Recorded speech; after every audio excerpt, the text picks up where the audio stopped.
Well, I'm sure there'll be a reshuffling when they go to a permanent government, but remember, there'll be no election. There'll just be a shorter council naming the people they're close to in maybe a reshuffling. And there may be some outreach. Of the 33 members that were named today, there are 2 Tajiks and 1 Uzbek with long-standing ties to Taliban. In fact, they're Taliban members, but long-standing ties to that struggle. No inclusion of other ethnic groups, politicians from other parties, women. And so there'll probably be an effort to appease the international community of maybe naming a woman, maybe finding one official from another political party or from the former government. But they're not even bringing in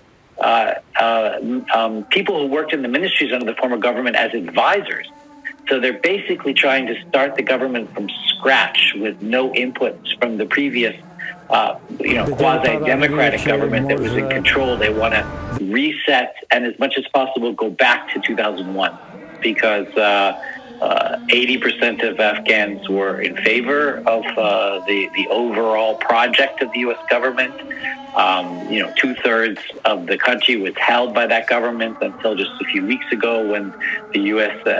did the unilateral withdrawal that led to the capitulation of the forces they were serving. The U.S. made a lot of mistakes over 20 years, a new round of mistakes over the last 2 years with the Trump administration and the Biden withdrawal, and then a number of mistakes over the last 2 months. But if you look at the meetings with Afghans evacuated to Germany and Qatar and elsewhere, if you look at the efforts of thousands of American veterans who are trying to get their friends out of Afghanistan, over 100,000 allies of the U.S. still remaining there, the U.S. is going to remain deeply invested in outcomes insofar as individual Americans were touched by or involved in the project of nation building. Obviously, the wider U.S. public will move on, but the U.S. government is going to be dealing with the humanitarian crisis. Half the children in Afghanistan are food insecure, the refugee outflows, the regional effects for years and years to come. So the U.S. Really can't pull back very far.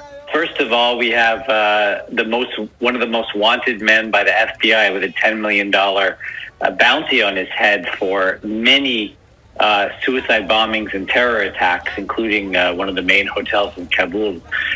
We have senior members of the Haqqani Network, which is a designated terror organization by the UN, the EU, US. We have the Guantanamo Five, who were traded for an American soldier, one of whom was held in Pakistan. He's an explosives expert and was released on health grounds, but suddenly I guess his health is recovered. And we have basically old men from Kandahar in a retread of the governments of 1996 to 2001. So very few concessions. The women's ministry is out. The Ministry of Vice and Virtue is in. And although we've had women beaten in 2 successive protests in Kabul, we've had women killed at other protests, such as in Herat. Dozens of civilians have been killed already by this government. So far, so bad. They really seem to be keeping none of their promises made to the international community. I don't think that's the main game here. I think writ large, China is playing a divide and conquer strategy with everyone, both economically and geopolitically.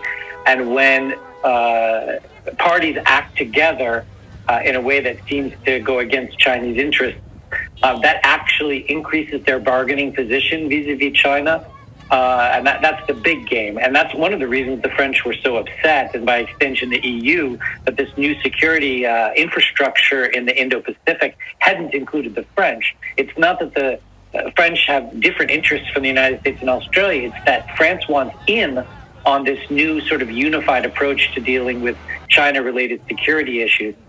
There are the real threats that you were talking about nuclear proliferation and how China will perceive it and that sort of thing. But as China continues to be more and more belligerent and more assertive of its territorial and economic dominance in the South China Sea and on other files like the Hong Kong file and the Taiwan file, the West acting in unity, whether to make peace or to confront China, is a good thing.